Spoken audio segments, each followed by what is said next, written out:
আসসালামু আলাইকুম। Technique easy এডুকেশনের পক্ষ থেকে আন্তরিক শুভেচ্ছা ও অভিনন্দন জানিয়ে শুরু করছি। আমি মইনুল ইসলাম চলে আসলাম তোমাদের অর্থাৎ নবম দশম শ্রেণী এবং যারা 2026 সালে মানবিক বিভাগ থেকে এসএসসি পরীক্ষায় অংশগ্রহণ করবো তাদের জন্য আমি মূলত তোমাদের এখন টাইপ 5 নিয়ে আলোচনা করব।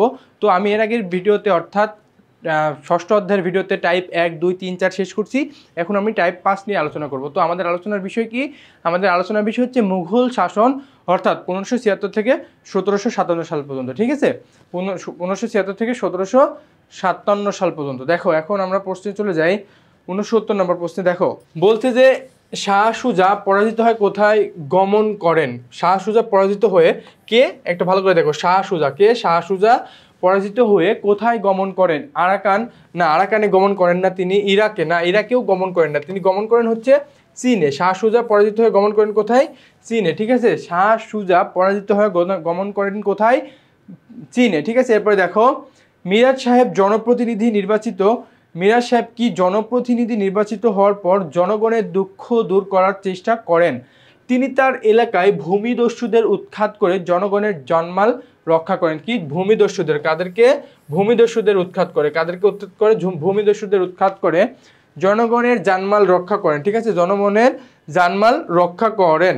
তিনি এলাকার মসজিদ মন্দির সেতু নির্মাণ করেন। ঠিক আছে, মসজিদ মন্দির সেতু নির্মাণ করেন।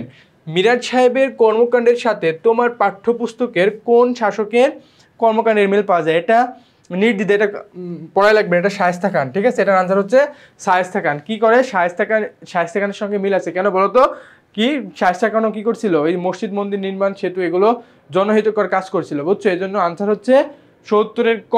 এরপরে 71 নম্বর দেখো।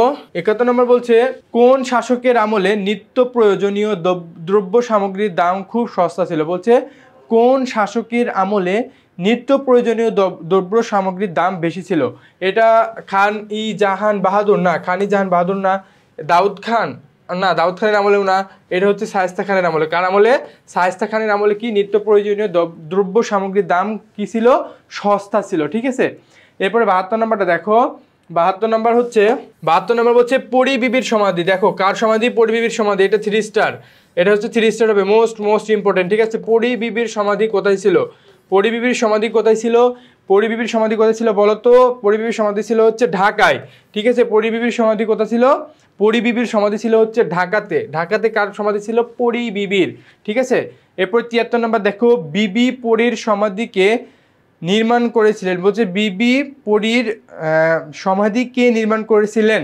বিবি পরীর সমাধি নির্মাণ করেছিলেন হচ্ছে শায়েস্তা খান। কে নির্মাণ করেছিল বলো তো? শায়েস্তা খান। শায়েস্তা খান কই? এই যে ঘ, আমাদের আনসার হচ্ছে ঘ। শায়েস্তা খান কি করেছিল বলো তো? বিবি পরীর সমাধি নির্মাণ করেছিলেন। ঠিক আছে, এরপরে 73 নম্বর 74 নম্বর দেখো।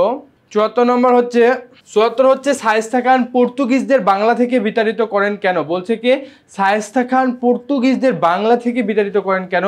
পর্তুগিজদের ব্যবসা বাণিজ্য বন্ধ করতে না, ব্যবসা বাণিজ্য করতে এদের কোনো মাথা ব্যথা ছিল না, তাহলে তাদের বিভিন্ন অপকর্ম দস্যুতার জন্য। হ্যাঁ, তারা কি বিভিন্ন অপকর্ম করতো এবং তার ভিতরে কি দস্যুতা ভাব ছিল। এই জন্য কি করছিল শায়েস্তা খান? পর্তুগিজদেরকে বাংলাদেশ থেকে বাংলা থেকে কি করছিল? বিতাড়িত করেছিল। ঠিক আছে, এরপরে 75 নম্বরটা দেখো। 75 নম্বর বলতেছে যে কোন শাসকের সময় টাকায় 8 মণ চাউল পাওয়া যেত? কোন শাসকের আমলে টাকায় 8 মণ চাউল পাওয়া যেত? দেখো সুজাউদ্দিন খান না, সুজাউদ্দিন খানের সময় না, তারপর আলাবর্দী খান না, আলীবর্দী খানের সময়তেও না, তাহলে কি শায়েস্তা খানের সময়। ঠিক আছে, কার আমলে টাকায় 8 মণ চাউল পাওয়া যেত? এখন যদি আমাদের সময় হইতো তাহলে কি মজা হইতো, তাই না বলো? তাহলে শায়েস্তা খানের আমলে 1 টাকায় 8 মণ চাউল পাওয়া যেত। ঠিক আছে, এরপরে দেখো 76 নম্বর। 76 নম্বরটা দেখো বলছে রাজস্ব সংস্কার কার সর্বাধিক স্মরণীয় কীর্তি? বলছে রাজস্ব সংস্কার। কি সংস্কার? রাজস্ব সংস্কার। ভালো করে দেখো, রাজস্ব সংস্কার কার সর্বাধিক স্মরণীয় কীর্তি? এটা হচ্ছে মুর্শিদ কুলি খানের। কার? এটা হচ্ছে মুর্শিদ কুলি খানের।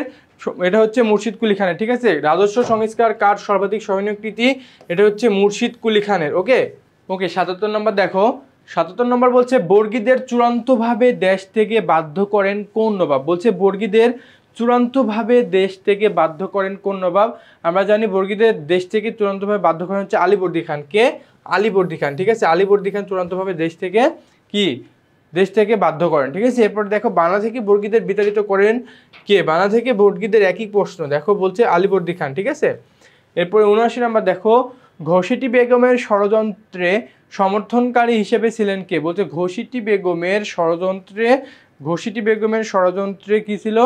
সমর্থনকারী হিসেবে কি ছিলেন? দেখো, ঘসেটি বেগমের ষড়যন্ত্রে সমর্থনকারী হিসেবে কে ছিলেন? রায়দুল্লভ, জগৎ শেঠ, মির্জাফর।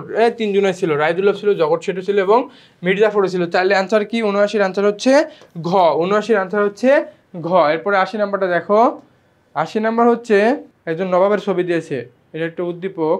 দেখো বলছে চিত্রের আলোকে ৮০ নং প্রশ্নের উত্তর দাও। এখন বলছে উদ্দীপকের ছকে চিহ্নিত ব্যক্তির আমলে বাংলার অর্থনৈতিক সমৃদ্ধির মূল্যে ছিল কি? দেখো আমরা দেখতে পাচ্ছি কে বলতো, এটা নবাব সিরাজউদ্দৌলা। ঠিক আছে, এরপরে দেখো ৮০ নাম্বারটা দেখো, বলছে উদ্দীপকের ছকে চিহ্নিত ব্যক্তির আমলে বাংলার অর্থনৈতিক সমৃদ্ধি ছিল কি? দেখো শিল্প ও ব্যবসা বাণিজ্যের উন্নতি, দেখো দ্রব্যমূল্য সস্তা, বণিকদের সাথে ব্যবসায় উন্নয়ন ঘটা। তাহলে ৮০ নাম্বারের আনসার হচ্ছে তিনোটাই। ঠিক আছে, তিনোটাই, শিল্প ব্যবসা বাণিজ্যের উন্নতি হয়, দ্রব্যমূল্য সস্তা এবং বণিকদের সাথে ব্যবসা উন্নয়ন ঘটে। তাহলে আনসার হচ্ছে তিনোটাই। ওকে, এরপরে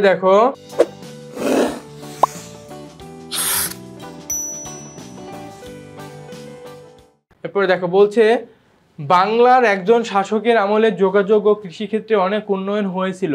তার আমলে টাকায় ৮ মণ চাল পাওয়া যেত। কি? আমরা একটু আগে কিন্তু পড়ে আসছি যে টাকায় ৮ মণ চাল পাওয়া যেত কার আমলে বলতো?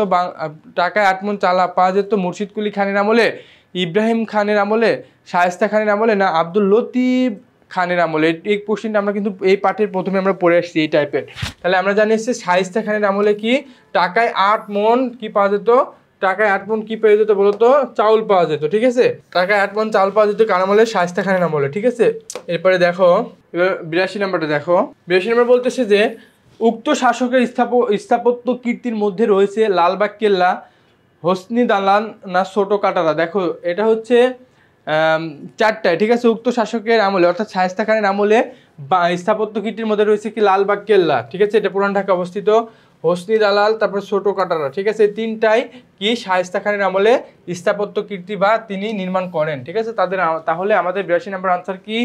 ১, ২ এবং ৩। ওকে, এরপরে দেখি ৮২ পরে হচ্ছে ৮৩ নাম্বারটা ফলো করো। বলছে উদ্দীপকটি পড়ে ৮৩ ও ৮৪ নং প্রশ্নের উত্তর দাও। বলছে নবীন ঢাকা বিশ্ববিদ্যালয়ে পড়াশোনা করে। এক বিকেলে নবীন ও তার ৩ বন্ধু শহরে ঘুরতে বের হয়। তারা মুঘল আমলের একটি দুর্গ দেখলো যা মার্বেল পাথর দ্বারা নির্মিত।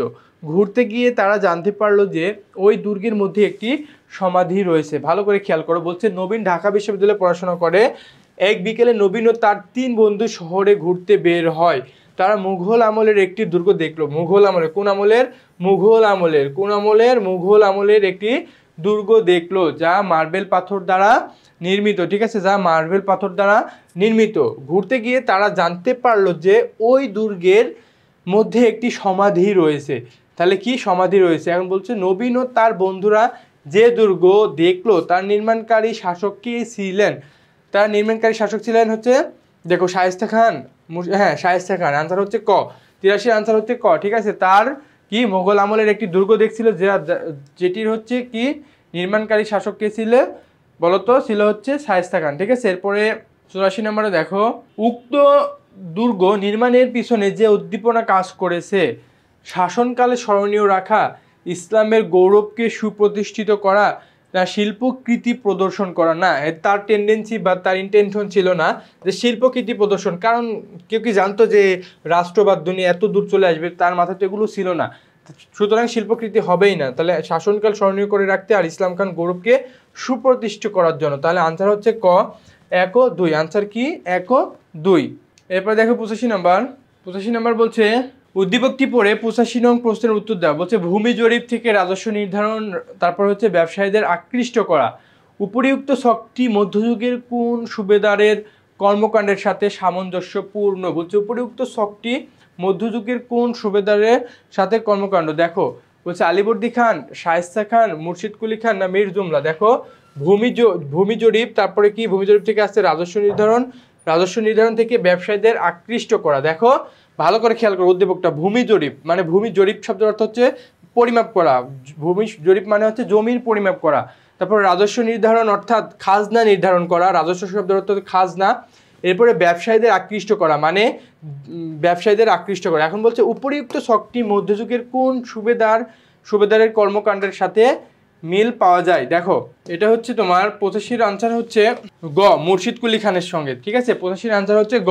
ওকে, 86 নাম্বারটা দেখো। 86 নাম্বার বলছে কবিতার আলোকে 86 নং প্রশ্নের উত্তর দাও। বলছে খোকা ঘুমালো, পাড়া জোরালো, বর্গি এলো দেশে, বুলবুলিতে ধান খেয়েছে, খাজনা দেবো কিসে। দেখো এটা আমরা ছোটবেলায় পড়ছিলাম, বুঝছো?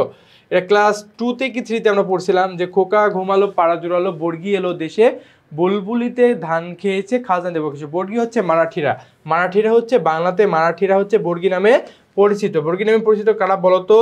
বাংলায় যারা মারাঠি ছিল, মারাঠিরা হচ্ছে বর্গি নামে পরিচিত ছিল। ঠিক আছে, এখন বলছে কবিতায় উল্লিখিত বর্গীদের দমন করতে সফল হন কে?